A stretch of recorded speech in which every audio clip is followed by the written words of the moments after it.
बिस्मिल्लाहिर्रहमानिर्रहीम। अस्सलामुअलैकुम। आप देख रहे हैं जेएन न्यूज और मैं हूं आपकी मेजबान सुबज़िया। बुलेटिन का बाकायदा आगाज करते हैं और शामिल करते हैं अब तक की अहम तरीन कराची मलेर से जीएल खान की रिपोर्ट के मुताबिक घराम बख्ती कोट 20 साल पुराना होने के बाद भी सहूलतों से महरूम, सियासत माइनस रिफ्लेक्शन के वक्त आकर बड़े बड़े वादे करके दूसरे इलेक्शन तक गुम हो जाते हैं। गरीब अवाम की जिंदगी अजाब में गुजर रही है। बिलावल भुट्टो से पुरजोर अपील करते हैं कि फिल फॉर एक्शन लिया जाए। मुकामी नुमाइंदों से पूछा जाए कि आखिरकार इस गांव का नजरअंदाज क्यों किया जा रहा है।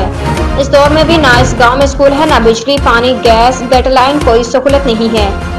आखिरकार कब तक इस गांव वालों को इन सहूलतों से महरूम रखा जाएगा। यूनियन कमेटी फरवरी के बजट से कोई काम नहीं हो रहा है। अवाम अजाब की जिंदगी गुजारने पर मजबूर है।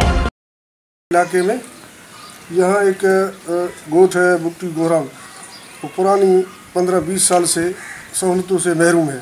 आइए भाई से पूछते हैं। अस्सलाम वालेकुम। हम बुक्टी गोट में तकरीबन हमारे को 20 साल हो गया। इधर से नहीं कोई बिजली है, नहीं कोई ऐसा गैस है, नहीं कोई पानी है।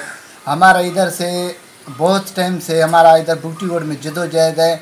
हमारे को इधर मच्छर भी ज़्यादा है, गंदगी भी ज़्यादा है। नहीं, हमारे को बहुत पानी का तकलीफ़ है। हम उधर से डब्बे भर के घर पर लेके आ रहा हूँ। हमारे को वज़ीर आज़म से हुक्म है तो हमारे को पानी भी चाहिए, हमारे को बिजली, गैस, पानी सारी सहूलत चाहिए। इतना मेहरबानी करो वज़ीर आज़म से। हमारा मुराद अली साहब अपील है। वोट किसको देते हो? हम साजिद जोखे को भाई। हमारे जो MP ने, हमारे साजिद जोखे ने बहुत वायदे किया हमारे से। बहुत दफ़ा आ गया, बोले जब तक हम तेरे काम करेंगे। इधर से हमारे वोट थे, हम इसके कामयाब दिया, हमारे को कुछ भी नहीं मिला अभी तक। हम उधर से एक दिन मैं हदीद में गया हूँ, उधर से मेरे से मिला, मेरे को बोला था मैं जब तक कोशिश में जारी हूँ।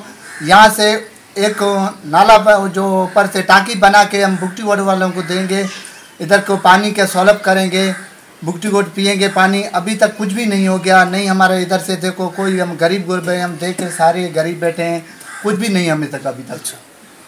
ठीक।